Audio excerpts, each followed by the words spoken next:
You pass someone in a grocery store, your eyes meet for half a second. That's all it takes. Their face is tight, their jaw is set, and before you can think a single thought, your body has already decided that you are the one in danger. Your shoulders pull in, your breath goes shallow. You feel like you have done something wrong. The threat is aimed at you, and you have no right to push back. I don't know what was happening in that person's life. Maybe they were fun, maybe they were fighting with their spouse in the parking lot. It doesn't matter. What matters is that my nervous system treated their energy like a verdict and absorbed it without consulting me. There is another version of this pattern. It plays out in quiet moments. Someone hands you a cup, a small gesture, nothing to it, and you feel an internal pressure rise like a command. Your voice in the back of your head telling you that you have to say something grand, you have to act a certain way.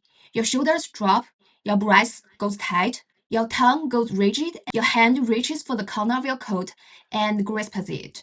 You say thank you 3 times, maybe 4, and the words come out anxious and overdone. And then you hear it, a small sniff. Not loud, not aggressive, just a macro signal of contempt. Almost imperceptible, but your nervous system catches it like a siren. For a long time, I assumed the sniff was about something I said, or the tightness in my face, or the awkward angle of my hand on my coat. I thought if I could just get the performance right, the contempt would stop. Then I watched someone else receive the same small favor. They took it without a word, no gratitude cascade. They received it like they deserved it. And the other person said nothing. Their eyes showed something I didn't have a name for at that time. A slight sign of obedience or respect. Something that looked nothing like the sniff I was used to. I want to talk about aggression and how to accept it and how to turn it into something productive, but not in the way you've heard before. Personal disclosure. I've been trying to understand this for years. The why of it is uncomfortable to say out loud. I grew up in a home where my face was not my own. My mother, who I think is also very sensitive, would scrutinize my expressions. If she said something critical about me, I was not allowed to show anger. I was not allowed to look disappointed. I was 7 or 8 years old and already learning that the muscles in my face had to lie about what was happening inside my chest. That was a brutal thing to teach a child whose emotional response is still learning to sync with the outside world. What you learn in that kind of environment isn't just to hide what you feel. You learn that what you feel is dangerous. You learn that the impulse to push back, the surge of hate in your chest when someone crosses a line, is not a signal. It's evidence that you're bad, ungrateful, or too sensitive.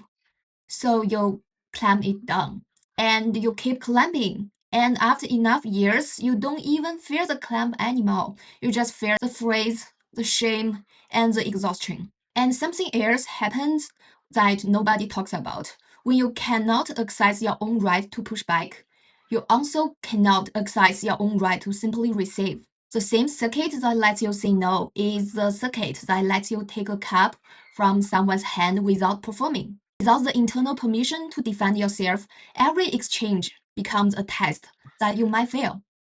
Every small favor becomes a debt that you have to repay immediately with interest in the currency of excessive gratitude. You are not receiving, you are managing the threat of being seen as ungrateful. And the overperformance is what makes you look weak. This is where most people would tell you to work on your boundaries. And this is exactly what I want to argue against. The problem.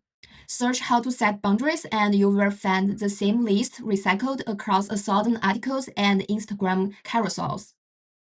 Learn to say no, use I statements, communicate your limits clearly, don't apologize for having needs. The advice is not wrong.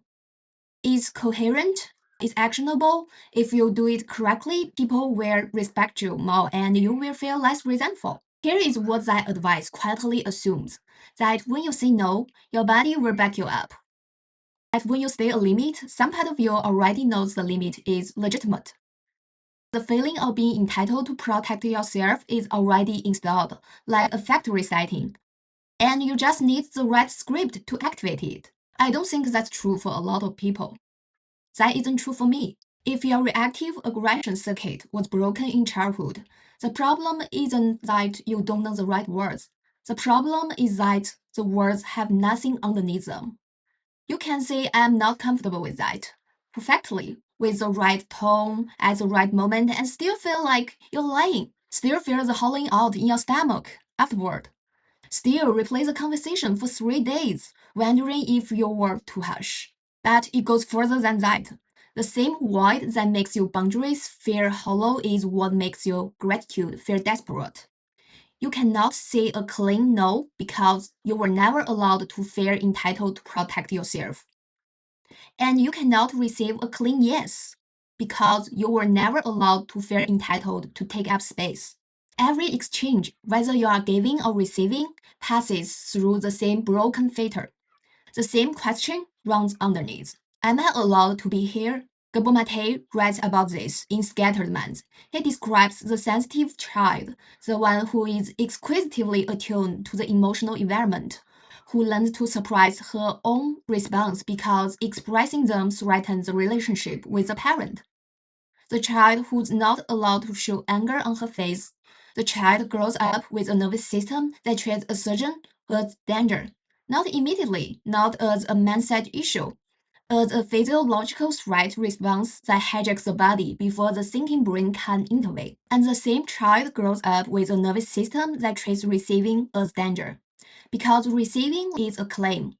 You are claiming that you deserve something, that you are worthy of the small object being handed to you. If you were never allowed to claim anything, including your own emotional response, the act of receiving will feel like exposure, and you will try to cover it with performance. The boundary setting advice assumes you are starting from neutral. You are not starting from neutral. You are starting from a body that has been braced for punishment since you were old enough to read your mother's face. Here is what I wish someone had told me years ago. The urge to push back to protect yourself, to say no, is not a character flaw. It's not evidence that you're bad or too sensitive or broken. It's a biological process. Andrew Huberman describes what happens in the brain when the aggressive impulses fails. The VHM activates. It's not a thinking center, it's a raw pre-verbal signal. It doesn't ask for permission. It doesn't care whether your childhood trained you to suppress it. It fails because something in your environment crossed a threshold and your nervous system is doing what a nervous system evolved to do. It is identifying a threat and preparing to respond. The damage isn't the VHM failing, the damage is what you do next. If you were raised in a home where your facial expressions were pleased, where anger was met with withdrawal or punishment, you learned to intercept that signal before it could become anything. You learned to treat the impulse itself as a problem. At first arrow, you could survive. It's the second arrow that's the real killer. The arrow is not the aggression itself, it's your emotional reaction to it. The shame, the self-judgment, the internal voice that says you shouldn't feel this way. The second arrow is what compounds. That's what keeps you stuck. The mainstream boundary advice never addresses this. It skips straight to the technique, but technique without the underlying permission to feel what you feel is just another performance, another way of clamping. And your nervous system knows the difference so that everyone around you, they might not be able to name it, but they can smell it. The performance, the overcorrection, the grateful panic. Robert Greene writes about this in the 48 Laws of Power. He describes how people can smell desperation when you try too hard to please, when you perform gratitude with the intensity of someone who feels they have no right to receive anything at all. You are not communicating warmth. You are communicating that you believe you are beneath the other person. And people respond to that signal. Not consciously most of the time, but the contempt is real. The sniff is real. It is the instinctive reaction to someone who has already placed themselves below you and is asking with every overdone thank you to be kept there. What I've been practicing. I'm not offering a solution here, I'm offering a sequence. This is what I've been working with. and it's incomplete and it's hard. And sometimes I still freeze in the grocery store when a stranger's face feels like an accusation. Sometimes I still thank someone 3 times and hear the sniff. That's the direction of it feels truer than anything I tried before. Step 1. Feel the impulse first. Before you decide what to do with it, before you evaluate whether it's appropriate or proportional, just notice it's there. The VMH fires, the hate rises, and something in you says push back. Don't clamp it, don't analyze it, just register it. This is Huberman's point. Aggression is a process, not an event. You can intervene at any point in the sequence, but you can't intervene if you've already suppressed awareness of the sequence. This works for receiving too. When someone hands you something small, notice the internal command that rises, the pressure to perform, the voice that says you have to earn this. That voice is not you, it's recording, and noticing it without obeying it is the first interruption. Step 2. Naming it without judging it. Curiosity is the opposite of shame. When you can say I feel threatened right now, or I'm absorbing someone else's hostility without adding that means something is wrong with me, you interrupt the second arrow. Maté calls the compassionate curiosity. It's the difference between being the feeling and observing the feeling. That distance, that tiny gap is where choice lives. When you can say, I feel the pressure to perform gratitude right now without adding that I'm pathetic for feeling that, the same gap opens. The recording loses its grip. Step 3. Then decide. You don't have to fight. You don't have to confront anyone. That's not what reclaiming aggression means. It means recovering the internal permission to consider pushing back, to let your impulse complete its natural arc inside you without shame, and then decide from a place of agency rather than freeze what you actually want to do. Sometimes the right response is still to let it go, but now you are letting it go because you chose to, not because your body collapsed before you could choose anything else. And with receiving, the decision is simpler than it feels. You can just take the cup when thank you is enough. You don't owe anyone a performance. The person who handed it to you is not waiting for you to prove your worth. That expectation lives inside you, not in the room. The sniff you've been bracing for is not inevitable. It was a response to the performance, not to you. Step 4. Find something that connects you back to yourself. This is the part that took me the longest to understand, and the part I see most people get wrong. You cannot process aggression purely through thinking. You also cannot process it through complaining. There is a kind of release people reach for that looks like discharge, but it is actually just reinforcement. You sit with a friend or a small group and you talk about the person who wronged you, and you rehash the slight. You bond over the injustice. It feels like relief for a moment, but nothing has moved. The pressure is still there. The situation hasn't changed. You've just rehearsed the grievance and call it processing. We're born in a complaint-free world. Draws a hard line between complaining and genuine expression. Complaining, he argues, is not about solving anything. It's a social habit that focuses your energy on what's wrong, while giving you the false sensation of having done something about it.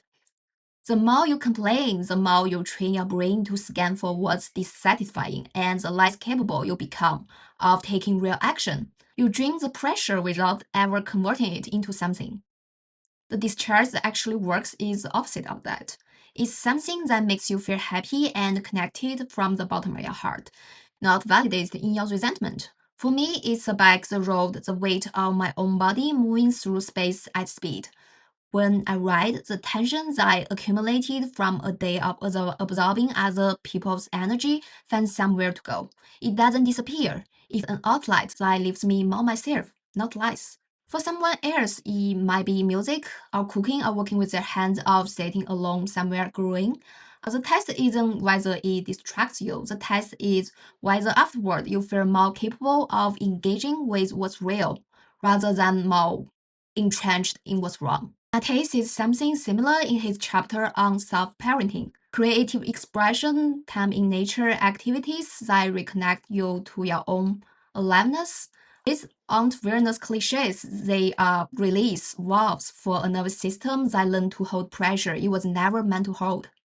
And they are the opposite of the social venting that masquerades as relief, where quieting, shrinking your tolerance for real satisfaction. The same applies to small exchanges.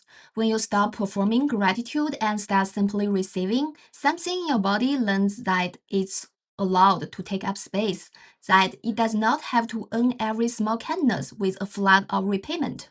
The more you practice this, the more the internal command loses its force. The recording gets quieter, and the people around you, the ones who used to sniff, start to respond differently. Not because you changed what you said, because you stopped broadcasting what you believed about yourself. Here is what I want to be honest about. This is not a clean process.